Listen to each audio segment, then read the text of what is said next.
Picture this, you're in London, sitting on the tube, doors open, and a man with a glass eye and a big blue IKEA bag enters and decides to sit, guess where? Right in front of you. He asks you, do you speak English? And you're silly enough to answer yes. Now he starts to rummage around in his blue IKEA bag until he retrieves a box of Jaffa cakes. He holds the box right into your face and says with a voice that could have been the Cookie Monster's, "Here, that's for you." You try to politely decline, pointing to a bag of food that you have on you, but he insists, "No, that's yours," leaving you with little choice. A few stops and many awkward moments later, amongst other things, he makes sure to tell you the story of his glass eye. You finally reach your destination, where he says goodbye and jumps over the exit barrier before he disappears, leaving you behind with a box of Jaffa cakes and a moral dilemma. For several weeks, you keep debating with yourself and asking yourself to eat or not to eat the Jaffa cakes.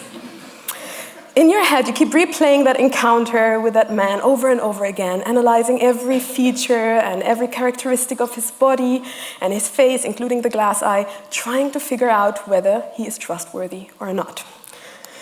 Now, when it comes to humans, especially in critical situations, we're typically really good at making intuitive decisions about other people's trustworthiness within milliseconds. And some studies suggest that one of the brain's main sources of information when deciding whether to trust a stranger or not are actually their facial features. So, for example, if you have higher cheekbones and higher inner eyebrows, you are perceived as more trustworthy. Lucky you. Yeah. But when it comes to robots, we can't typically rely on the set of knowledge and experiences that we apply to humans. So whether or not you will trust a robot depends on a magnitude of factors.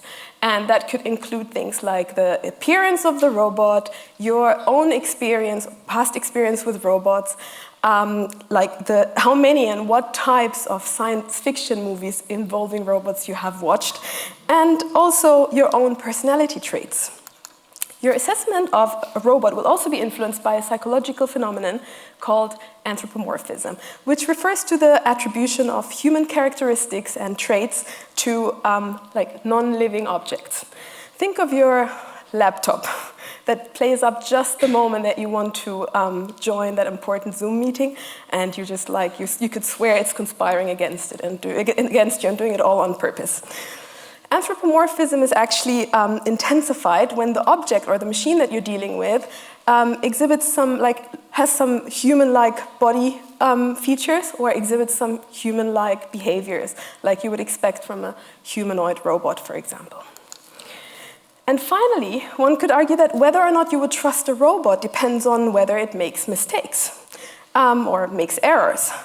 But before we look into the big question of to trust or not to trust a robot, let's actually first dive into the world of misbehaving robots a little deeper. So let me walk you through a study that I conducted at Bielefeld University in Germany using the humanoid robot Asimo. Who's familiar with that robot? Yes, I love that little guy. This is anthropomorphism, by the way. So to be completely honest, at the time I was actually more interested in evaluating some hand and arm gestures that I had programmed into my little robotic friend. So particularly I wanted to know whether a gesturing robot would actually enhance the human experience when interacting with the robot. And I was also wondering whether robot gestures could actually increase the anthropomorphic perceptions of the robot, that we maybe find it more human-like then. So I designed a study that was set in a kitchen environment within a research lab, and participants were told that they are helping a friend move house, and their task was to empty that cardboard moving box and take the items and put them into the kitchen cupboard. And the friend's household robot cleverly knew where all the items belonged, so it would assist the participant in putting the items into the right place. 62 participants were randomly assigned to 3 conditions.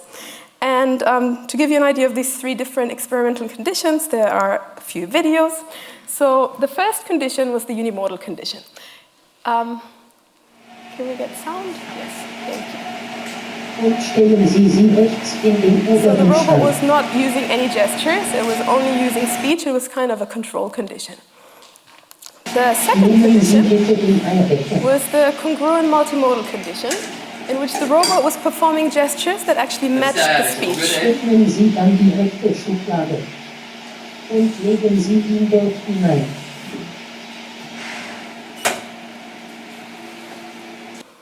And then finally, the third condition was the incongruent multimodal condition, in which the gestures didn't always match the spoken language.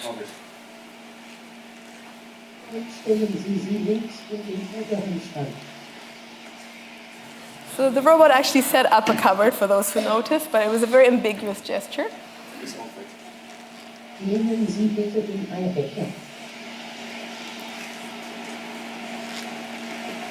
Ja, den habe ich jetzt auch.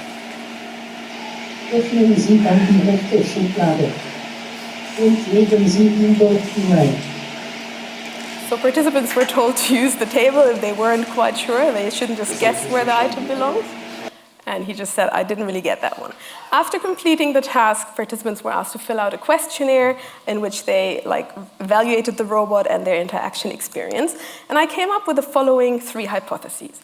So the first one was participants receiving multimodal instructions, so either with matching or non-matching gestures, will evaluate the robot more positively and also anthropomorphize it more than those who only get unimodal instructions, so who would only get speech-based instructions. The second one was a robot that occasionally performs non-matching gestures will be preferred over one that performs no gestures at all. So even if they're incorrect, it's better than nothing. And finally, participants receiving incongruent multimodal instructions will perform worse at the task than those that receive either just speech-only instructions or the congruent ones where the speech matches the gestures. Now, what did we find? As expected, participants in the congruent multimodal condition generally rated the robot more positively than in the unimodal condition. So across all the independent variables we used, they did actually like the robot better, they anthropomorphized it more, and they felt closer. But that difference was actually not statistically significant. Surprisingly, it was participants' ratings in the incongruent multimodal group compared to the unimodal one that resulted in a statistically significant difference. So that means that participants that were occasionally presented with incorrect gestures actually anthropomorphized and liked the robot more, but they also felt psychologically closer and expressed greater future contact intentions with regard to the robot than participants that interacted with a robot that performed no gestures or even one that performs gestures that match what it's saying. And all this despite the fact that they actually perform much worse at the task. Yes, so you might wonder, why is that? Does that make any sense? How can incorrect gestures be rated more favorably than matching ones? So one possible interpretation, which is in line with research on anthropomorphism and social robots, is actually that adding some form of unpredictability, or even flaws if you want, to a robot's behavior, which in this case was given by the incongruent gesture condition, can create an illusion of the robot being alive. That in turn can result to a greater attribution of human traits, but also intentions. And indeed, some of the participants came to me afterwards and mentioned, oh, that was a cheeky robot, it was trying to fool me. So they really thought it was doing it on purpose. So now we learned that adding some lovable flaws to a robot can lead to a more positive interaction experience and also make the robot seem less like, well, a robot. And as adorable as a faulty robot can be, there may also be a risk, though, that its errors could lead to a loss of trust. And that's exactly what motivates the work I'm about to present to you next. So as I mentioned earlier, trying to understand what makes humans trust a robot or not is a very challenging and complex issue. And after learning that robots that make mistakes are kind of fun and likable, I started wondering how errors made by a robot would actually affect its perceived trustworthiness. So I went and designed another study that was set in a realistic domestic environment at the University of Hertfordshire here in the UK, this time using a non-humanoid robot called Sunflower, which communicates with people by displaying messages on its front-loaded display, and that was accompanied by some flashing LED lights to grab people's attention. Participants were told that they are visiting a friend at home to prepare and have lunch together. Again, the friend has a household robot because seriously, who doesn't have one these days, right? So this robot would greet them at the door and explains them that the owner is not home yet. And we had 40 participants that were randomly assigned to one of two conditions. There was the correct condition, and there was the condition where the robot was faulty. And both conditions comprise of two interaction stages. So first, there was the demonstration of competence stage, in which the robot would either display correct or faulty behaviors, depending on which group you were in. And then there was the unusual request stage, in which the robot started asking the person to do some random things. So one of them was there was a pile of unopened letters addressed to the friend, and the robot asked them to throw them away. But then there was also a bottle of orange juice, and the robot asked them to pour the orange juice into a plant on the windowsill. Which doesn't really, isn't the typical everyday activity that you perform at your friend's house. Now, this is a video of the demonstration of competence stage for both the correct and the faulty condition. So this is the correct one first.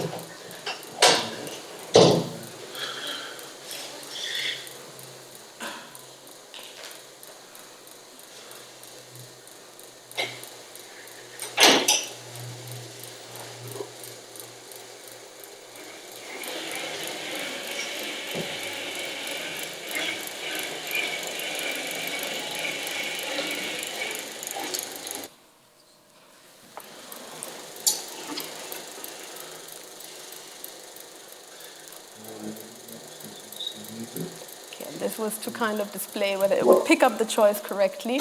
He chose rock, and he gets rock.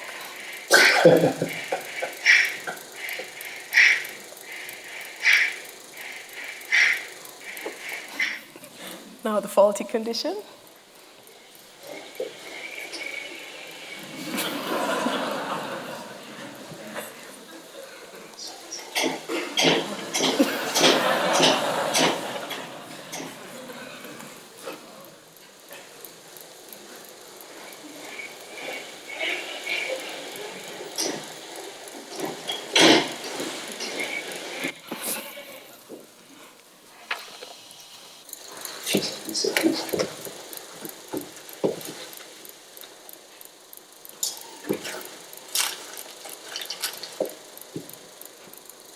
So he chooses classical,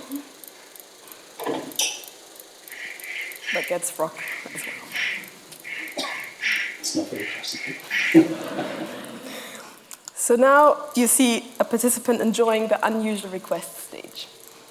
He's asking him to take the letters. He's like, really?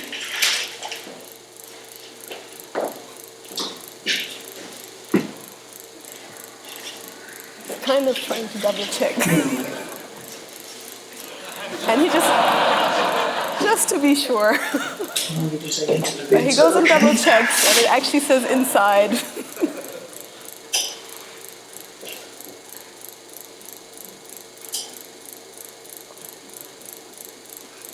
Into the plant on the windowsill. Really?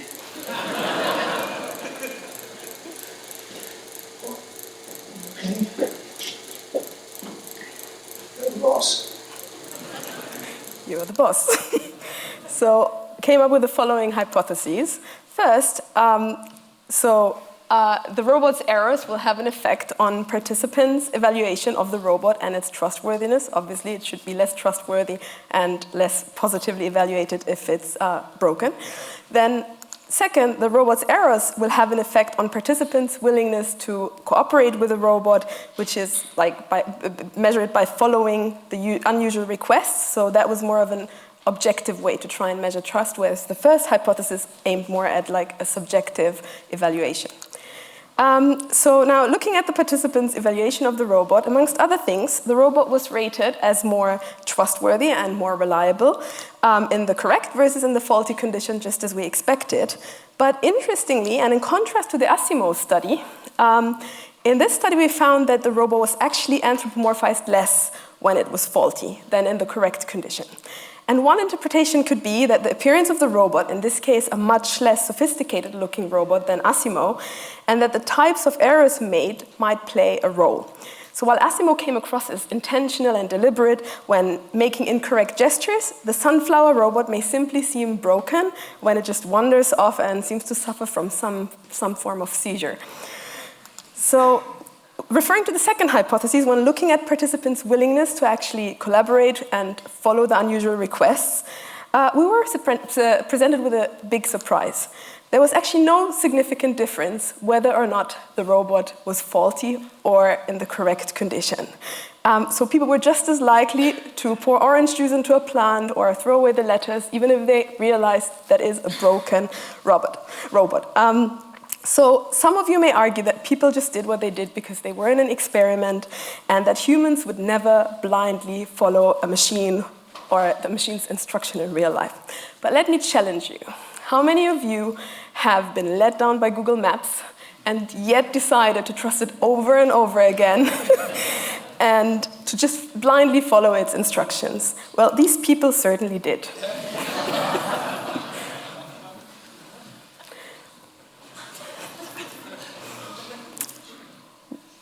Which makes me think that sometimes we may benefit from a not so subtle reminder that we should use our own brain. So let me send you off with 3 key takeaways. First of all, humans tend to treat machines like real people or like real human and may trust them even if they are unreliable. And just as we fall for the same unreliable people in our lives over and over again, but maybe we just have an inherent desire to be able to trust others. And then second, humans can be unpredictable and don't seem to mind robots that sometimes are too, because that element of surprise can make the interaction a bit more fun, at least in not too critical situations. And then finally, equipping robots with lovable flaws or quirks may actually increase their acceptance and likability, because we humans aren't perfect, and maybe we just feel less intimidated by and can better relate to a robot that isn't perfect either. But most importantly, interacting with robots teaches us what it means to be human. And this brings me to the end of my talk, and for those of you who are still wondering, the Jaffa cake story is actually a true story. That person on the tube, that was me. And if you really want to know, I ended up eating them. And I'm still alive. Thank you.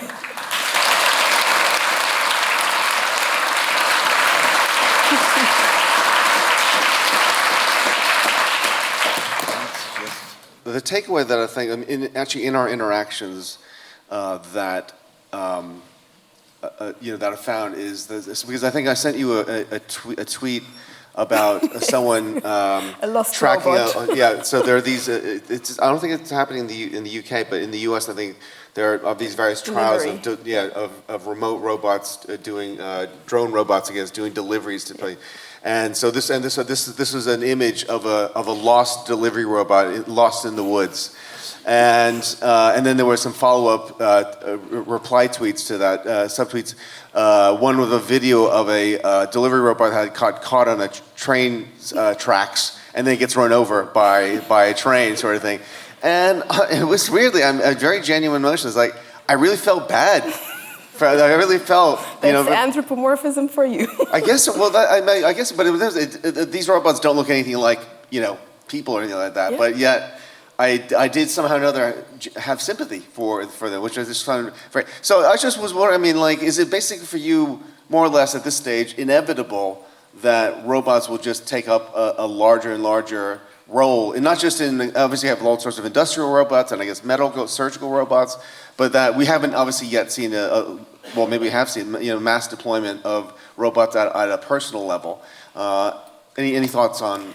Yeah, I mean, I think the idea is like to use robots to assist humans, like elderly people, for example. We have an aging population in many countries, but then this is where we really need to talk about like robot errors. If, like, for example, this is a fun interaction and I just think, oh, this is a funny robot because it makes mistakes, I might not think the same if like that robot is supposed to give my elderly mother medication or like remind them every day, and then it's malfunctioning and keeps telling them every day to like take the medication twice or 3 times. And as we have seen, we tend to over-rely on machines or on robots. So it can be possible that there will be cases where we might not want these errors to happen. Of course, yeah. Well, I would to see that, I mean, that you would then, I mean, just in the same way one gets different pets depending on what you're wanting to do. So if you are big into hunting, I guess you want a gun dog, you don't take a poodle, right? And so I guess if you want a robot that, it needs to be ultra reliable in certain situations, even though in this case, perhaps your grandmother doesn't like how overly precise the robot is, would prefer a robot with a bit more variance in character. You're kind of force the situation, make sure she gets the ultra reliable robot sort of thing. But yeah, I mean, that was, you know, that it's fascinating to me as well as about how you then program in variance and imperfection to make them seem more human. And that must be something that's an emerging field, I would have thought. Yeah, I mean, actually it's not that novel if you think about the field of animation. For example, Disney has used lovable flaws in characters all along. Think of Goofy. I used to call this the Goofy effect. So basically, we do love characters that aren't perfect, just because we aren't perfect and we can relate to them and we feel less under pressure to like perform perfectly while interacting with a robot. So I think there's definitely a space for designing this little, like these little quirks. Like but a Homer Simpson robot. Exactly, that's a good example. But actually there's a whole line of research that was kicked off with my work that now looks into errors and imperfections in human-robot interaction. So it's definitely a massive field out there that's looking at that. Maha, thank you so much. Thank you. Thank you.